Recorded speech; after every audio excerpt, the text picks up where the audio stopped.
Welcome to Sumner School Business Immigration Basics. In this video, we're taking a high-level overview of the I-140 petition.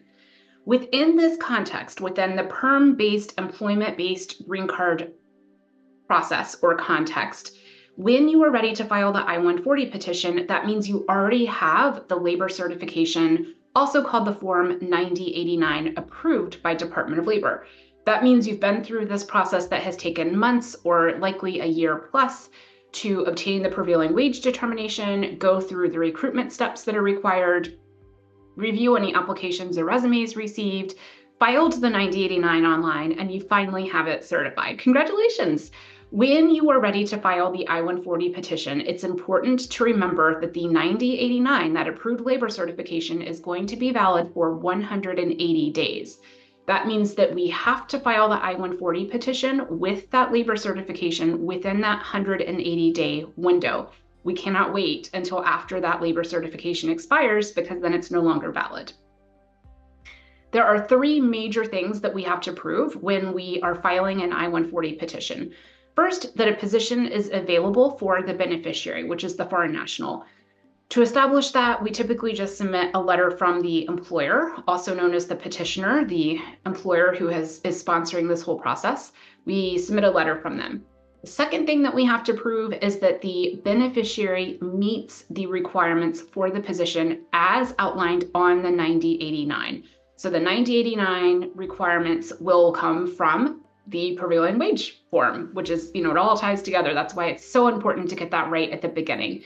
So, for example, if the position requires a specific degree, experience, specific skills, we have to document that using the beneficiaries, a copy of the beneficiary's transcripts, a copy of their degree, a credentials evaluation, if their degree is not from a U.S. institution.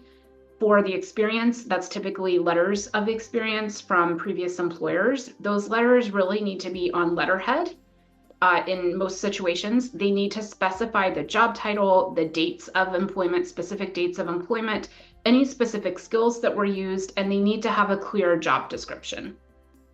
And those letters need to be signed by an HR manager or supervisor. The third thing that we have to prove when we file an I-130 petition is that the employer has the ability to pay the proffered wage. We'll talk about that in more detail in the very next video in this particular series. The processing time for the I-140 petition really varies. Right now, as of August of 2024, it's typically taking about 6 to 12 months, but it can take less time than that or more time than that. In addition, it is possible to file the I-140 petition in premium processing.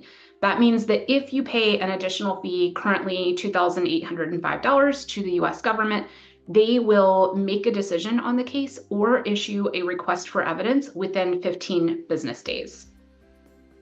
It is possible in some instances to file the I-140 petition concurrently with the I-485 application.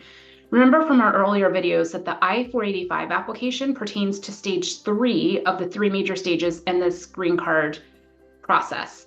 So the I-485 is the actual green card application. It contains lots of information about the individual beneficiary, the foreign national who is benefiting from this green card process. We'll talk about that in more detail in subsequent videos down the road, but just know that it may be possible to file concurrently. You have to look at the priority date, and that's something that we as your immigration attorney, or at least for our clients, we look at that and see if that's appropriate to do or not and advise them accordingly.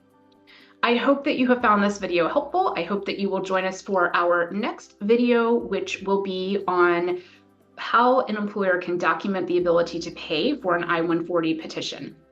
If you found this video helpful, make sure to share it with a friend or colleague. Make sure you're subscribed to this channel and join us next time. My name is Emily Sumner with Sumner Immigration Law.